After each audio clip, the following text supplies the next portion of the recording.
Hello hi नमस्कार श्रोते हो, मी आरजे कोमल तुमच्या सगळ्यांचं पुन्हा एकदा स्वागत करते. तुम्ही ऐकताय आचार्य 90 FM युअर ओन रेडिओ. श्रोते हो, आज आहे 19 फेब्रुवारी, अर्थात शिवरायांना आठवण्याचा, शिवाजी महाराजांना वंदन करण्याचा आजचा हा दिवस. आणि आजच्या ह्या दिवशी मी एक खूप विशेष मुलाखत आम्ही सगळेजण तुमच्यासाठी घेऊन आलेलो आहोत. आणि या विशेष मुलाखतीमध्ये आपल्या सगळ्यांचं इतकं नशीब चांगलं आहे की आपण श्री छत्रपती शिवाजी महाराज यांच्या पदस्पर्शाने पावन झालेल्या पुण्यभूमीत राहण्याचं भाग्य आपल्याला मिळालेलं आहे. आणि हे महाराष्ट्र राज्य, हे स्वराज्य ज्यांनी घडवलं ते म्हणजेच अर्थात आपले श्री छत्रपती शिवाजी महाराज. आणि आज यालाच अनुसरून आपण एक खूप छान मुलाखत घेतोय. श्री छत्रपती शिवाजी महाराजांच्या काळांमध्ये छत्रपती शिवाजी महाराजांनी कायम एक संदेश दिला की परस्त्रीचा सन्मान करा, परस्त्रीचा आदर करा, मुलींना शिकवा, मुलींना घडवा, अशा प्रकारचा संदेश दिला. शिवाजी महाराजांच्या काळामध्ये सुद्धा अगदी मुली असो, मुलं असो, लहान मुलं असो, त्यांना घरातूनच लाठीकाठीचं प्रशिक्षण दिलं जायचं, पट्टा चालवण्याचं प्रशिक्षण दिलं जायचं, तलवार चालवण्याचं प्रशिक्षण दिलं जायचं. पण आता कुठेतरी वेळ बदलला, काळ बदलला, ही परंपरा किंवा ही संस्कृती कालबाह्य होत चाललेली आहे. आणि पुन्हा एकदा मग कुठेतरी आपल्या मुली स्वतःला असुरक्षित समजू लागल्यात. यालाच अनुसरून आज आपण ही एक खूप विशेष मुलाखत अशी घेतोय. आणि आपल्या आजच्या या विशेष मुलाखतीमध्ये दत्तात्रय घाडगेजी आज आपल्यासोबत जोडले गेलेले आहेत. नमस्कार. सरांचं BSc झालेलं आहे, पण त्या पलीकडे जाऊन सरांबद्दल जर सांगायचं झालं तर शिवसंस्कृती प्रतिष्ठान चालवत आहेत. आणि यामध्ये कोणत्याही प्रकारची फी न आकारता शालेय विद्यार्थी असतील, विद्यार्थिनी असतील किंवा त्यापेक्षाही काही मोठ्या वयोगटातल्या सर्व तरुण तरुणींना किंवा अगदीच आपण प्रौढ वर्ग, 60 वर्ग, 60च्या लोकांना सुद्धा ते लाठीकाठी शिकवतात, भाला शिकवतात, तलवारबाजी शिकवतात आणि लट्टदार बाणा तो सुद्धा शिकवतात. तर एकंदरीत प्रत्येकाने आपला एक स्वावलंबी बनावं. कोणत्याही प्रकारचं जर माझ्यावर आकस्मिक संकट आलं तर त्याला कशा पद्धतीने सामोरं जायचं, अशा प्रकारची शिकवण ह्या आपल्या शिवसंस्कृती प्रतिष्ठानामध्ये दिली जाते. आणि विशेष बाब म्हणजे कोणतीही फी न आकारता. आज याच सगळ्या गप्पा आपण इकडे करणार आहोत. कशी सुरुवात झाली, काय झालं, कसा उद्देश होता, काय हेतू आहे, या सगळ्या गोष्टी आज आपण आपल्या या विशेष मुलाखतीमध्ये जाणून घेणार आहोत. तर सर, पुन्हा एकदा तुमचं आपल्या आचार्य 90 FM मध्ये खूप खूप स्वागत. नमस्कार सर, मला तुम्हाला एक विचारायचं आहे की शिवसंस्कृती प्रतिष्ठान विचार का आणि कुठून आला मनात? काय आपण जर बघितलं तर आपल्या जे हिंदवी साम्राज्याची जिथं स्थापना झाली महाराष्ट्रात छत्रपती शिवाजी महाराजांनी केली. आणि हे बघता बघता हे साम्राज्य फार अफगाणिस्तानपर्यंत पोचलं.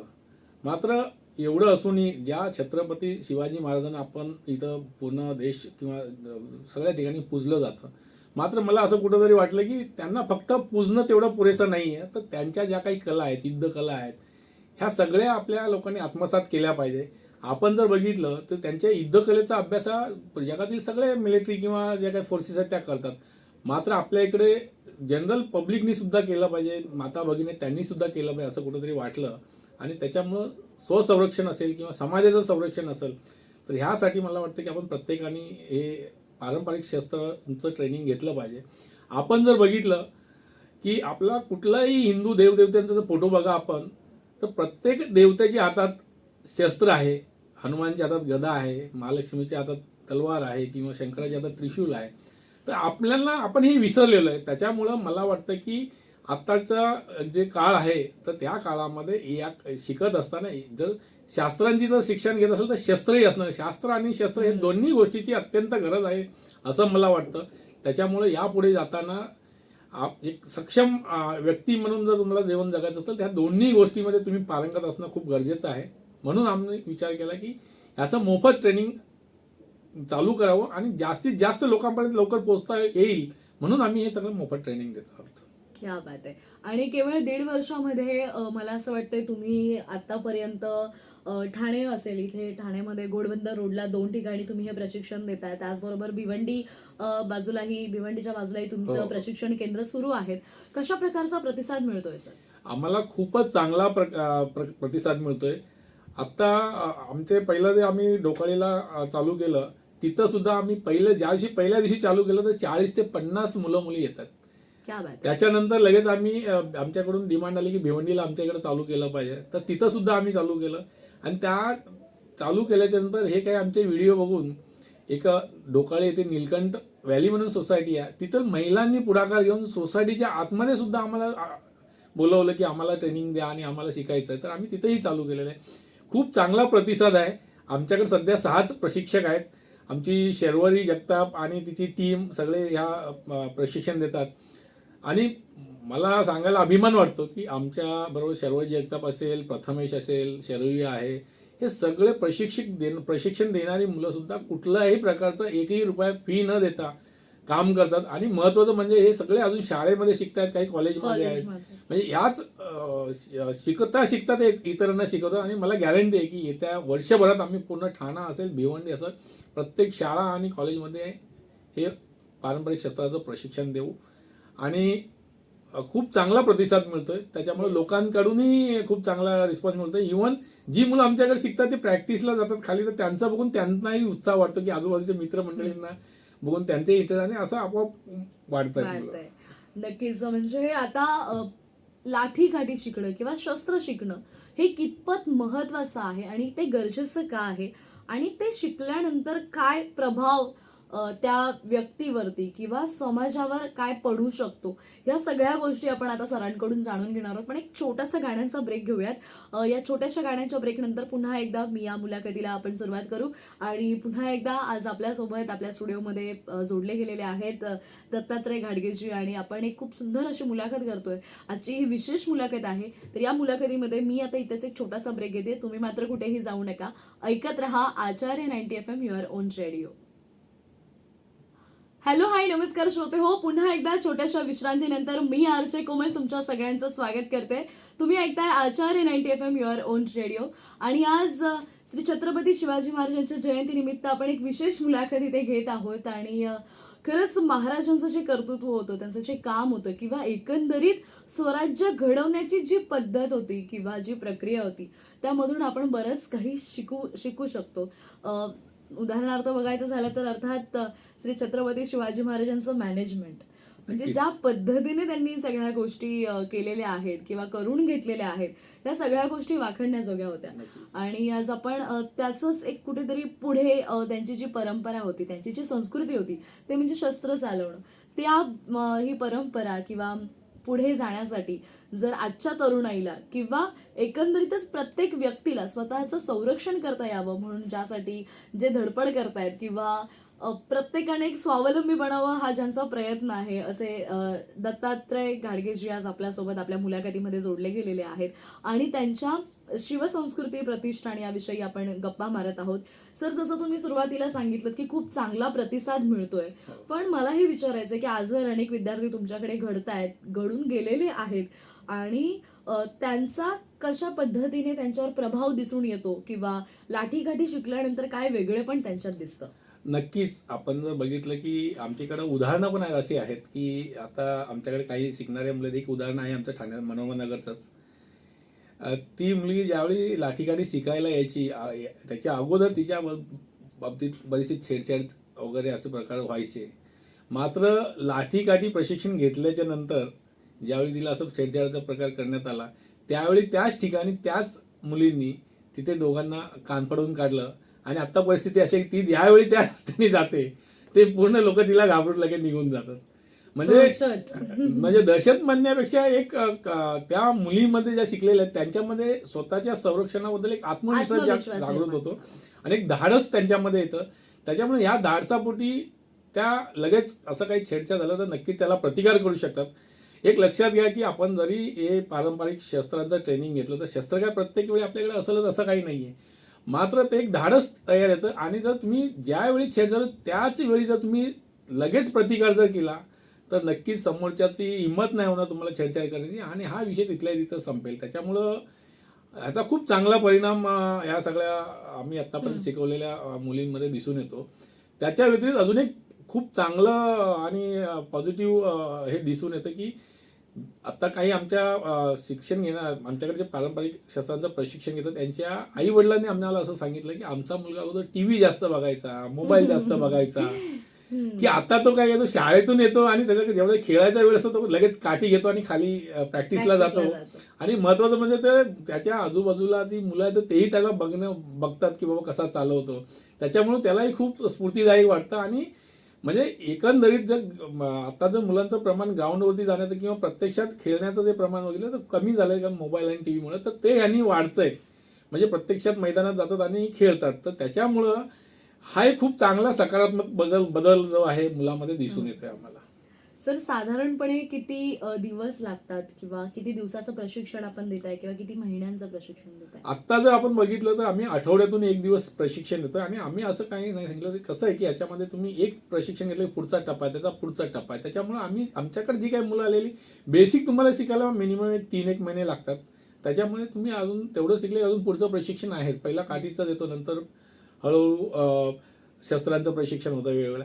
तर त्याच्यामुळे ही जी आता आमच्याकडे जॉईन झाली ती मुलं अशी जॉईन होतच राहतात कंटिन्यूस पुढचं शिक्षण घेण्यासाठी. त्यांना एक इंटरेस्ट त्यांचा वाढत इंटरेस्ट क्रिएट जातो. होतो. आणि इकडं आमच्याकडे झालं त्यांना ॲडव्हान्स कोर्ससाठी जे बुदरगडला पारंपरिक शस्त्रांचं जे गुरुकुल आहे तिथं आम्ही जायला प्रिफर करतो, त्यांना पाठवतो. आणि तिथं गेल्यानंतर ते अजून स्वतः चांगल्या प्रकारे शिकू शकतात त्याच्यामध्ये. क्या बात आहे. म्हणजे एकंदरीतच काय की 2 फायदे तर असे होत आहेत की एकतर तुम्ही थोडा वेळ का होईना या मोबाईल पासून लांब राहतायत, यंत्रांपासून लांब राहताय आणि खरेखुरे जे आपले मातीतले खेळ म्हणेन हो. की याकडे तुमचं लक्ष जातंय आणि तुम्ही ते शिकण्याचा प्रयत्न करताय. आणि मुळात पालकांना मला असं वाटतं जास्त ही कॉन्सेप्ट पटत असेल किंवा त्यांना खूप जास्त चांगली वाटत असेल. कारण जर माझा मुलगा जर अशा प्रकारचं प्रशिक्षण घेतोय तर त्या माझ्या मुलाला मी उद्या एकट्याला जरी कुठे पाठवलं किंवा तो एकट्याने जरी प्रवास करत असेल तरी मी शांतपणे त्याच्या डिसिजनवरती सोडू शकतो किंवा नक्कीच. शांतपणे आपण राहू शकतो असा एक कॉन्फिडन्स पालकांमध्ये सुद्धा निर्माण होतोय. सर मला अजून एक विचारायचं आहे, म्हणजे ह्या शिक्षणासाठी तुम्ही कोणतीच वयाची मर्यादा ठेवलेली नाहीये. हो हो. खरं तर महाराजांच्या काळामध्ये हे जेव्हा शिक्षण दिलं जायचं तेव्हा अगदी लहान वयामध्ये सुरुवात केली जायची. अगदी 12-13 वर्षांपासून सुरू व्हायचं ते बरोबर. शिक्षण द्यायला. महाराजांनी 14 वर्षापासून 14 वर्षापासून केलेलं आहे. तर मला असं विचारायचंय की सुरुवातीचं म्हणजे जे लहान मुलं असतील त्यांचं ठीक आहे, बट जे आता ज्यांचं वय जास्त आहे किंवा महिला असतील किंवा पुरुष असतील, एकदा 50च्या पुढे गेले की आपल्याला कधी कधी आपले अवयव साथ देत नाहीत. तर अशा सगळ्यांना तुम्ही कसं शिक्षण देताय किंवा यांना तुम्ही काय शिकवताय?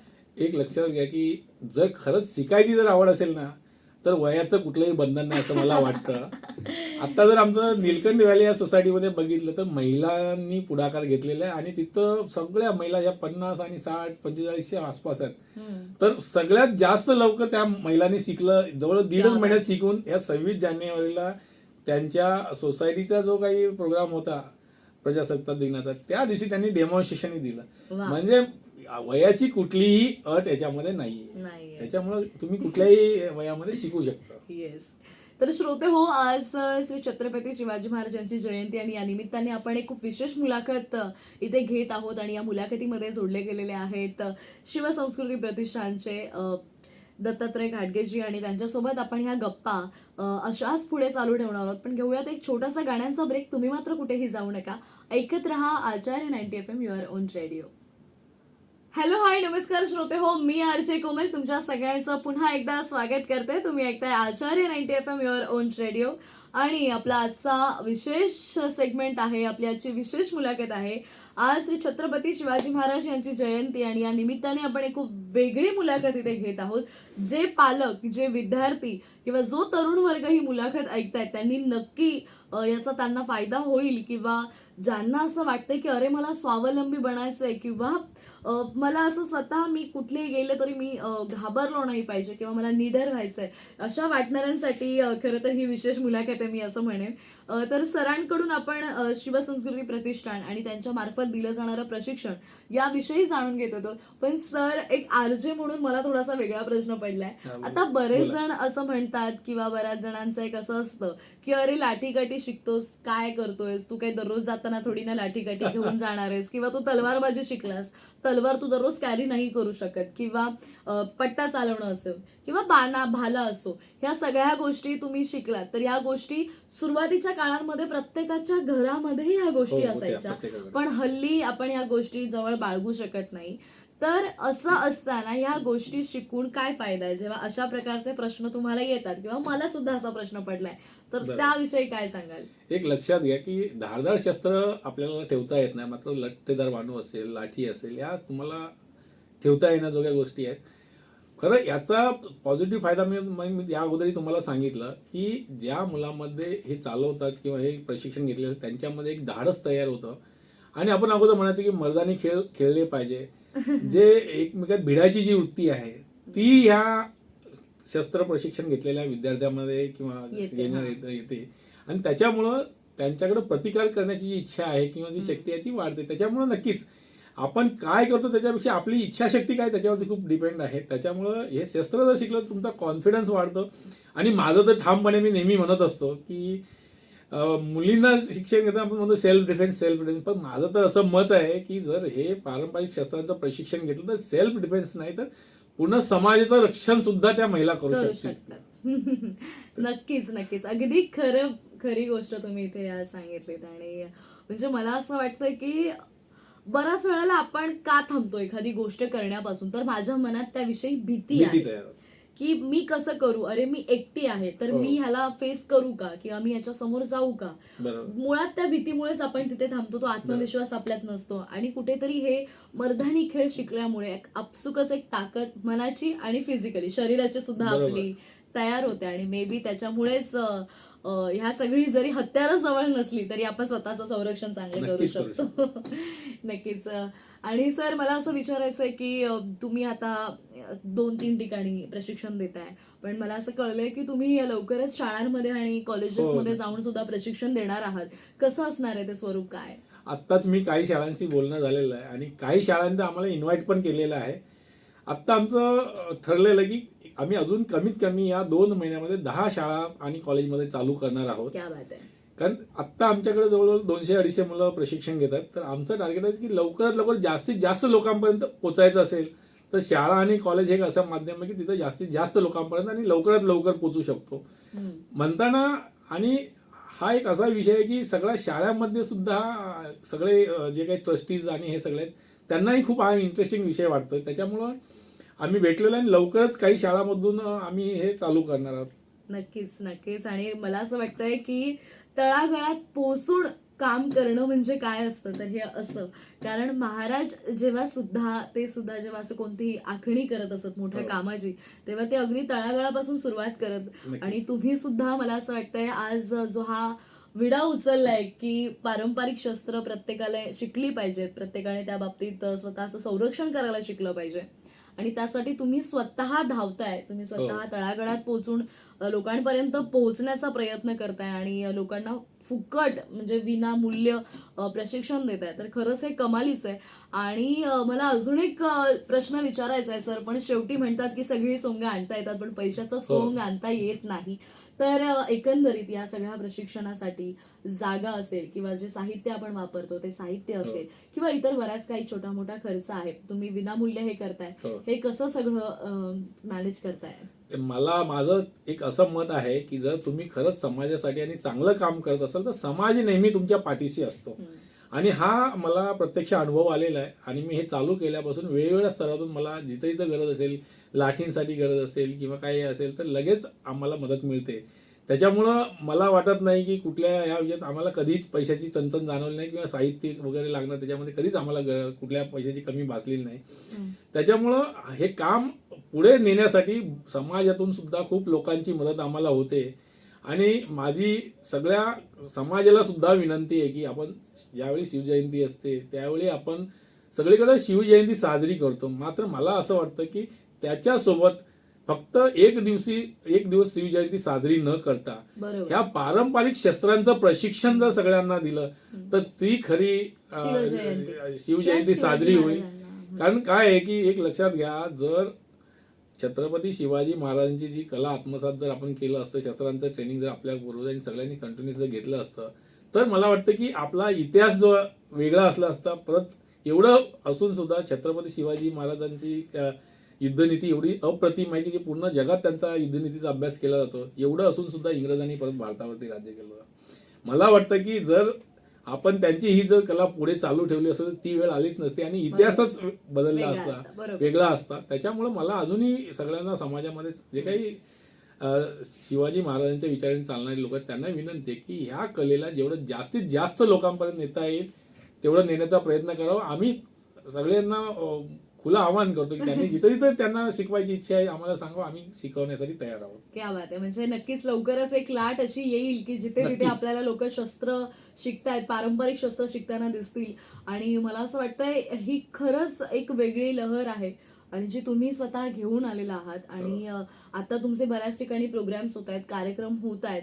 आणि त्याचबरोबर मला असं कळलंय की तुम्ही रायगडावर सुद्धा काही मुलींना, विद्यार्थिनींना घेऊन कार्यक्रम करणार आहात. काय कॉन्सेप्ट आहे ती जाता जाता सांगा. एक लक्षात घ्या की बऱ्याच वेळा असं होतं की सगळी मुलं इतिहासचं पुस्तकं त्याच्यातून इतिहास शिकवला जातो, मात्र त्यांना प्रत्यक्षात त्या किल्ल्यावरती नेऊन जो अनुभव येतो किंवा ज्या किल्ल्यावरती छत्रपती शिवाजी महाराजांचं राहिलेत अशा ठिकाणावरती जी गेल्याच्या नंतर एक वेगळी ऊर्जा मिळते.